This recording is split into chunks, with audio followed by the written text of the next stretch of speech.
자, 교회를 처음 다니게 되면 반드시 암송해야 할 세 가지가 있죠. 그게 무엇입니까? 첫째는 사도신경, 둘째는 주기도문, 그리고 세 번째는 그렇습니다. 십계명입니다. 학습과 세례를 받으시기 위해서는 반드시 이 세 가지를 암송하셔야 합니다. 다 암송하셨습니까? 네, 사도신경은 하셨고, 한번 주기도문 암송해 볼까요? 십계명 가능하시겠습니까? 네, 부담드리지 않겠습니다. 제가 팔복을 하면서 여러분들 너무나 괴롭혔기 때문에 자, 이 세 가지 중에서 가장 먼저 암송하게 되는 것이 무엇이죠? 아마도 주기도문이 아닐까 생각합니다. 왜 그렇습니까? 주기도문이 사도신경이나 십계명보다 내용이 짧기 때문입니다. 오늘부터 3주간에 걸쳐 이렇게 기도하라는 제목으로 이 주기도문에 대해서 살펴보려고 합니다. 지난 시간에 예수님께서는 이 잘못된 기도로서 두 가지 기도의 형태에 대해서 말씀하셨습니다. 그것이 무엇이죠? 첫 번째는 사람에게 보이기 위해 드려지는 외식된 기도입니다. 그리고 두 번째는 이방인처럼 말을 많이 해야 들을 거라고 생각하며 드려지는 중언부언의 기도입니다. 어떻습니까, 여러분? 배우신 대로 이런 외식된 기도, 중언부언 기도 안 하기 위해서 노력하고 계십니까? 네, 배운 대로 노력해야 돼요. 그냥 배우는 데 그쳐서는 안 됩니다. 자, 이제 예수님께서는 올바른 기도의 실례로서 너희는 이렇게 기도하라고 말씀하시면서 주기도문을 가르쳐 주셨습니다. 누가복음 11장에 따르면 예수님의 제자 중에서 한 제자가 예수님께 어떻게 기도해야 하는지 기도를 가르쳐 달라고 요청을 했습니다. 그때 예수님께서 그 제자의 요청을 들으시고 너희는 기도할 때 이렇게 기도하라 라고 말씀하시면서 주기도문을 가르쳐 주셨습니다. 일반적으로 교회에서는 예수님께서 가르쳐 주신 이 기도를 주기도문 또는 주님의 기도라고 불러왔습니다. 그러나 엄밀히 말하자면 이 기도는 주님이 우리들을 위해서 이렇게 기도하라고 가르쳐 주신 기도이기 때문에 우리들의 기도가 되어야 합니다. 일찍이 2세기서부터 교회에서는 성도들에게 하루에 3번씩 반드시 주기도문을 암송하며 기도하도록 가르쳤습니다. 일반적으로 한국 교회에서는 예배를 마칠 때마다 혹은 모임을 마칠 때 이 주기도문을 암송하고 마치는 전통을 지켜왔습니다. 그러다 보니까 이 주기도문은 의례, 이 모임의 마무리를 공식적으로 알리는 요식행위에 불과한 것으로 생각하는 경향이 있는 게 사실입니다. 어떤 분들은 이 주기도문이라는 4글자에서 기도가 빠지면 뭐만 남죠? 주기도문에서 가운데 기도라는 글자를 싹 빼면 주문만 남죠? 그렇습니다. 그래서 형식적으로 외우고 끝내는 주기도문은 더 이상 생명력 있는 기도가 아니라 죽어버린 주문에 불과하다고 말하는 분들도 있습니다. 그래서 유명한 종교개혁자 마르틴 루터는 이 주기도문을 역사상 가장 끔찍한 순교자라고 말했습니다. 루터가 쓴 책 진정한 기도에 이르는 쉬운 길에서 그가 한 말을 직접 들어보시기 바랍니다. 한 해 동안에만도 얼마나 많이 주기도문이 외워지고 있는가. 그러나 그런 식으로는 수천 년 동안 외운다고 할지라도 주기도문의 본문 안에 있는 1.1핵이라도 진정한 의미를 맛보거나 하나님께 올리는 기도로서 드려보지 못할 것이다. 한마디로 말해서 주기도문이야말로 지상에서 가장 끔찍한 순교자이다. 주기도문은 온몸으로 고문을 당해왔고 오용되어 왔으며 오직 소수의 신자들만이 그것을 올바로 사용하여 위로와 기쁨을 누렸다. 어떻습니까, 여러분? 이 루터의 말에 많이 공감을 하십니까? 저는 많이 공감을 합니다. 이 루터가 지적한 대로 앵무새처럼 무의미하게 반복하며 암송되는 주기도문은 예수님께서 이렇게 기도하라고 하시며 가르쳐 주셨던 본래의 취지와는 너무도 거리가 먼 기도입니다. 이렇게 기도하라는 예수님의 말씀에는 우리가 주기도문을 기도의 교과서로 삼아서 주기도문의 정신을 본받아 실제로 기도하라는 의미가 담겨져 있습니다. 저와 여러분은 그동안 어떤 마음과 자세로 주기도문을 사용해 오셨습니까? 하나님 앞에 드려지는 우리의 기도는 얼마나 주기도문을 닮았습니까? 솔직히 우리는 지금까지 주기도문을 수천 번, 아니 수만 번 암송은 했지만 정작 우리가 기도할 때에는 주기도문과 상관없이 내 방식대로 기도할 때가 얼마나 많았습니까? 이번 기회를 통해서 이 주님이 가르쳐 주신 주기도문의 의미와 정신을 잘 배워서 우리의 기도가 주기도문을 닮은 기도로 변화되기를 주님의 이름으로 간절히 축원합니다. 이 주기도문의 내용에 담긴 구체적인 의미는 앞으로 2주간에 걸쳐서 자세히 다루도록 하겠습니다. 오늘은 첫 시간이기 때문에 이 주기도문에서 발견되는 세 가지 특징을 중심으로 기도에 관한 교훈을 함께 나누려고 합니다. 주기도문에서 발견되는 첫 번째 특징은 주기도문은 매우 간결하고 쉬운 단어로 되어 있다는 것입니다. 주기도문은 본래 그리스어로 되어 있는데요, 모두 72개의 단어로 기록되어 있습니다. 영어로는 66개의 단어가 사용되었고요, 우리 한글로는 띄어쓰기를 기준으로 49개의 단어가 사용되었습니다.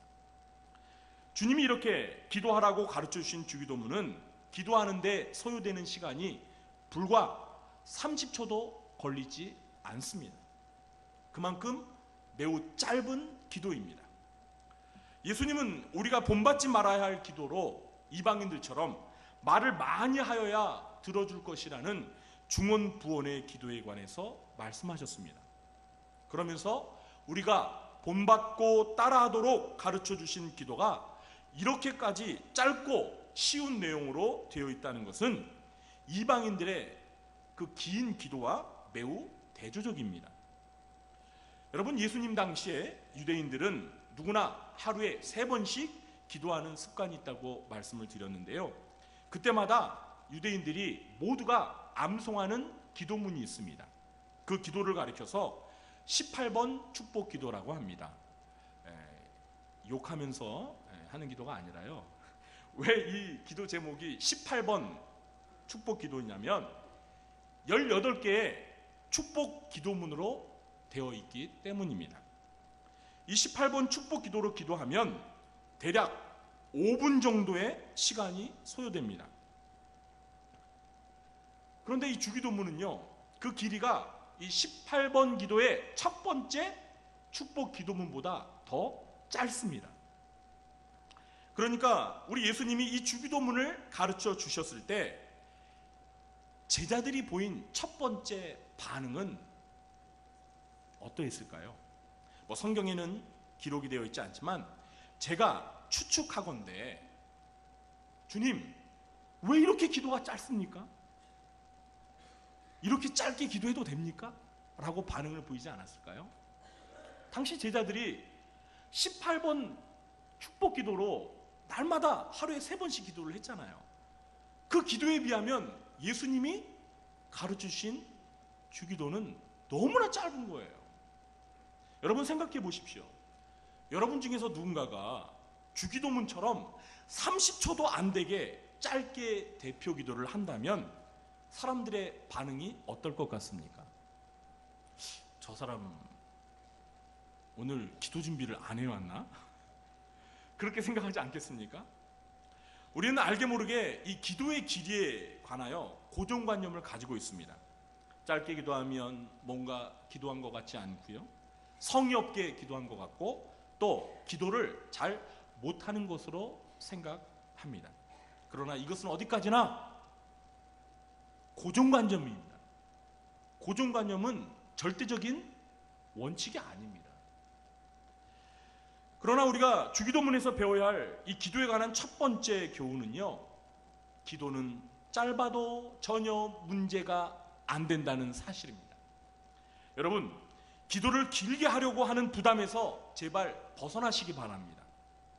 예수님께서는 오늘 주기도문을 가르쳐 주시면서 기도는 이렇게 짧게 해도 된다라는 사실을 우리에게 가르쳐 주시면서 저와 여러분의 부담을 덜어주셨습니다.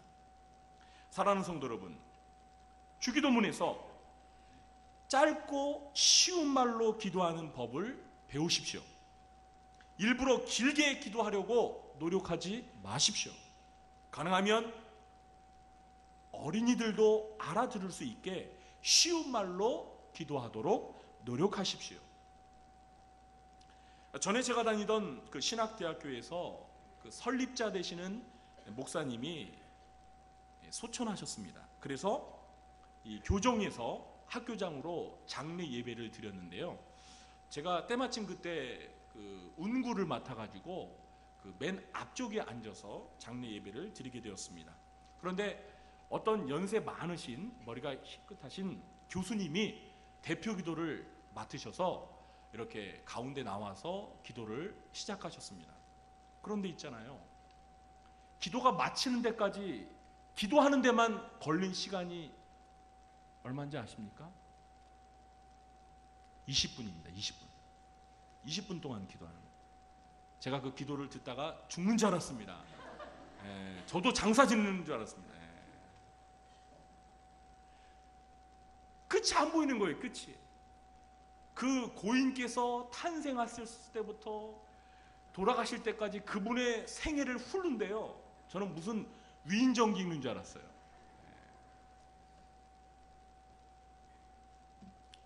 한편에 설교를 듣는 줄 알았습니다. 여러분, 그 교수님이 기도를 마치고 이어서 설교하는 목사님이 얼마나 부담이 됐겠어요. 기도를 20분 했는데, 제게로는 그 목사님이 설교하신 분보다 더 짧게, 기도하신 분보다 더 짧게 설교를 하고 마치셨던 것 같아요. 여러분, 기도는요, 강의도 아니고 연설도 아니고 설교도 아닙니다. 설교하듯이 기도하지 말아야 합니다. 우리가 기도할 때 고쳐야 할 습관 중에 하나는 사람들에게 마치 교훈하듯이 기도하는 것입니다. 그런데 그것은 기도자가 할 일이 아니라요, 설교자가 할 일입니다. 기도는 어디까지나 하나님 앞에 우리 마음의 소원을 간결하게 아뢰는 것입니다. 물론 대표 기도에서 우리가 교회를 위해서 기도할 제목들이 여러 가지가 있어서 자연스럽게 길어지는 것은 상관이 없습니다. 그러나 그래도 기도를 할 때에는 우리가 하나님 앞에 아뢰는 내용만 간결하게 기도해야 하는 것입니다. 이것이 바로 주기도문의 첫 번째 특징, 간결하고 쉬운 기도라는 그 기도를 통해서 우리가 실제 기도 생활에 적용해야 하는 점입니다. 우리 구리장교 성도님들은 기도하실 때 이 주기도문을 본받아서 짧고 간결하고 쉽게 기도하는 습관을 갖게 되시길 주님의 이름으로 축원합니다. 주기도문의 두 번째 특징은, 주기도문은 우리에게 기도 제목의 우선순위를 가르쳐 준다는 것입니다. 주기도문이 매우 간결한 기도이지만 기도의 내용을 살펴보면 기도가 체계적으로 잘 구성되어 있다는 사실을 발견하게 됩니다.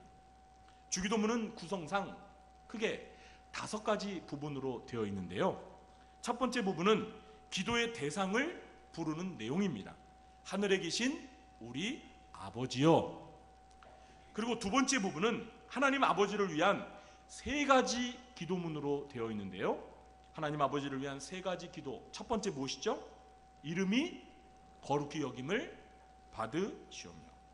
두 번째는 나라가 임하옵시며. 세 번째는 뜻이 하늘에서 이루어진 것 같이 땅에서 이루어지이다. 그리고 주기도문의 세 번째 부분은 우리 자신을 위한 3가지 기도문으로 되어 있습니다. 우리 자신을 위한 3가지 기도 가운데 첫 번째는 무엇이죠?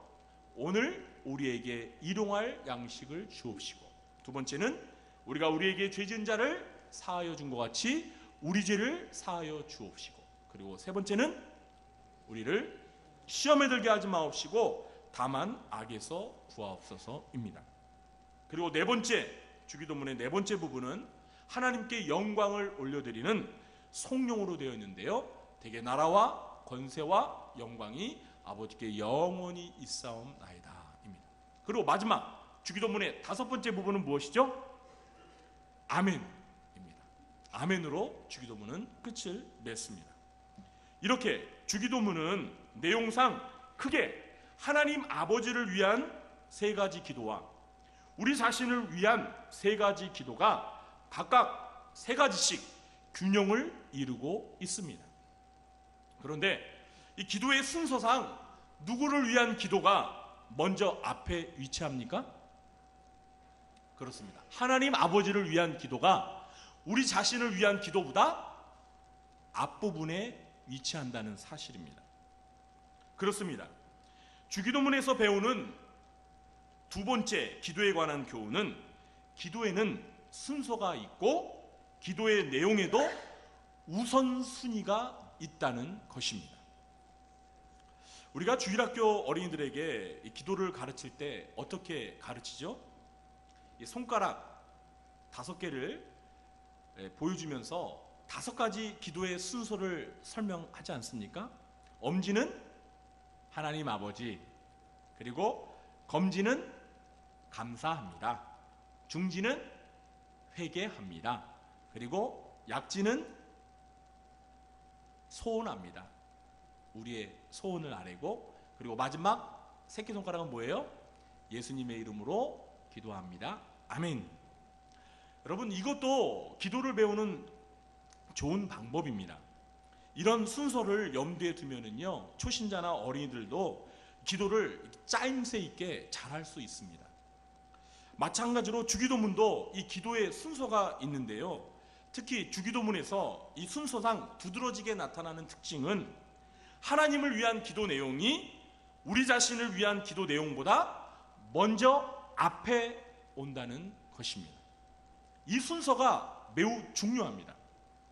예수님께서는 마태복음 6장 33절에서 그런즉 너희는 먼저 그의 나라와 그의 의를 구하라 이렇게 말씀하셨습니다. 이 주기도문이야말로 먼저 하나님의 나라와 하나님의 의를 구하는 기도의 모범적인 예입니다. 저와 여러분은 그동안 기도하실 때 하나님을 위한 기도를 얼마나 많이 하셨습니까? 혹시 우리의 기도는 대부분 우리 자신만을 위한 기도로 가득 채워지지는 않았습니까? 하나님을 위한 기도를 하더라도 우리 자신을 위한 기도를 먼저 하고 나서 하나님을 위한 기도는 맨 나중에 잠깐 하지는 않았습니까? 만약 그랬다면 우리 주님이 이렇게 기도하라고 가르쳐 주신 주기도문과는 거리가 멀게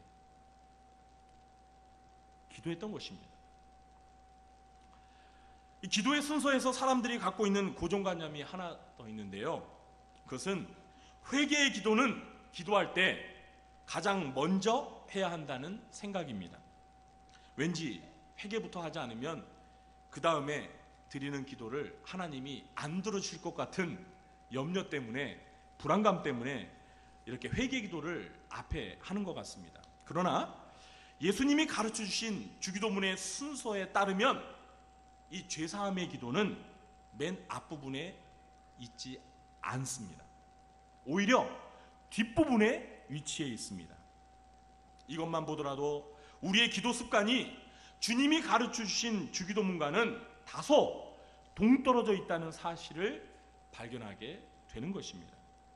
그러므로 우리는 주님이 가르쳐 주신 주기도문을 표준으로 삼아서 우리의 기도를 리모델링 할 필요가 있습니다. 사랑하는 성도 여러분, 앞으로는 우리 자신을 위한 기도만 하지 마시기 바랍니다. 하나님 아버지를 위한 기도도 많이 하시기 바랍니다. 그리고 하나님 아버지를 위한 기도를 할 때 반드시 우리를 위한 기도보다 하나님 아버지를 위한 기도를 먼저 하시기 바랍니다. 대표 기도할 때도 마찬가지예요. 하나님을 위한 기도를 우리 자신을 위한 기도보다 먼저 앞에다 해야 합니다. 그게 주기도문의 정신을 살려서 기도하는 것입니다. 물론 순서가 뒤바뀐다고 해서 하나님께서 안 들어주시는 것은 아니에요. 그러나 이렇게 기도하라는 주님의 말씀에 맞게 기도하는 것이 중요한 것입니다. 그것이 주님이 기대하시는 기도라는 것입니다. 그래서 우리 구주한교 성도님들은 먼저 하나님의 나라와 의를 구하는 그러한 주기도문의 정신에 알맞는 기도를 드리시는 여러분들 되시길 주님의 이름으로 축원합니다. 마지막 셋째, 이 주기도문은요, 공동체를 위한 이타적인 기도라는 것입니다. 이 주기도문의 내용을 살펴보면 기도의 주체가 누구이죠? 기도의 주체가 우리입니다. 우리라는 말이 모두 6번 사용되고 있습니다. 그러므로 주기도문은요, 예수님을 믿는 신자들의 모임인 교회가 함께 드리는 공동체적인 성격이 강한 기도라는 것을 알 수가 있습니다. 물론 주기도문은 개인이 기도할 수도 있습니다. 그러나 개인이 기도할 때 주기도문의 정신으로 기도한다면 우리라는 말을 사용해서 기도해야 합니다. 보통 우리가 개인적으로 기도할 때 제가 또는 저는 이렇게 나 자신을 가리키는 단어를 사용해서 기도하게 되죠. 그러나 예수님이 가르쳐 주신 주기도문은 나를 포함하여 다른 사람까지 생각하며 기도하도록 우리에게 요구하고 있습니다. 그러니까 나의 양식만을 달라고 기도하는 것이 아니라 다른 사람의 양식까지 생각하며 그들의 필요도 채워주시길 기도하는 것입니다. 나의 죄만 사해 주시길 기도하는 것이 아니라 다른 사람의 죄와 허물도 용서해 주시기를 기도하는 것입니다. 나만 죄의 유혹에서 지켜주시기를 기도하는 것뿐만 아니라 우리 모두를 죄의 유혹으로부터 지켜주시기를 기도하는 것입니다. 이렇게 주기도문은 자기 중심적인 이기적인 기도가 아니라 타인까지 고려하고 타인까지 배려하면서 하나님 앞에 우리 모두를 위해 기도하는 이타적인 기도라는 것입니다. 저와 여러분은 하나님 앞에 기도할 때 주로 누구를 위해서 기도하십니까? 주로 나 자신만을 위해 기도했다면 이제부터 우리 주변을 돌아보면서 믿음의 형제와 자매를 위해서도 관심을 갖고 우리 모두를 위한 기도를 드리시기 바랍니다. 우리는 얼마든지 기도를 통해서도 이웃사랑을 실천할 수가 있습니다. 자기 자신만을 생각하며 이기적으로 드리는 기도보다 우리 모두를 위해 드리는 기도가 더 아름다운 기도가 아닐까요? 여러분이 하나님이시라면 여러분 개인 자신만을 위해서 기도하는 것보다 우리 모두를 생각하며 우리 모두를 위해서 기도하는 그 기도를 더 빨리, 더 확실히 응답해 주지 않겠습니까, 여러분? 어떠십니까? 제가 하나님이라면 그러겠어요. 우리 모두를 생각하며 이타적으로 드리는 기도를 더 잘 들어줄 것 같아요. 우리 구장교 성도님들은 이렇게 우리 모두를 생각하면서 이타적으로 드리는 기도를 드리시길 주님의 이름으로 축원합니다. 이제 말씀을 맺겠습니다. 이 주기도문은요, 주님이 이렇게 기도하라고 가르쳐 주신 기도로서 가장 모범적이고 이상적인 기도입니다. 기도의 표준적인 모델이자 기도의 교과서가 되는 기도입니다. 주기도문은 지상에서 가장 많은 사람들에 의해서 가장 많이 반복적으로 드려진 기도입니다. 그러나 오늘날 주기도문은 많은 경우에 주문처럼 외워질 뿐 살아있는 기도로서 드려지지 못하고 있는 것도 사실입니다. 그러나 주님은 이렇게 무기력하게 주문처럼 기도하라고 우리에게 주기도문을 가르쳐 주신 것이 결코 아닙니다. 주님이 우리에게 이 주기도문을 가르쳐 줄 때에는 우리가 실제로 이 주기도문처럼 주기도문을 본받아 주기도문의 정신으로 주기도문을 닮은 기도를 하라는 뜻에서 우리에게 기도를 가르쳐 준 것입니다. 그러므로 우리들은 주기도문의 정신과 그 의미를 잘 알아서 주기도문을 닮은 기도를 드려야 하는 것입니다. 이번 기회를 통해서 우리의 기도가 주기도문을 닮아가는 기도로 변화되기를 간절히 바랍니다. 그래서 저 여러분이 예수님처럼 기도하고 예수님처럼 기도하는 인생을 살고 예수님처럼 기도하는 것마다 다 응답받는 그런 모범적인 기도를 드리는 여러분들 되시길 주님의 이름으로 간절히 축원합니다. 기도하겠습니다. 하나님 아버지, 저희들에게 주기도문을 가르쳐 주셔서 감사합니다. 이 기도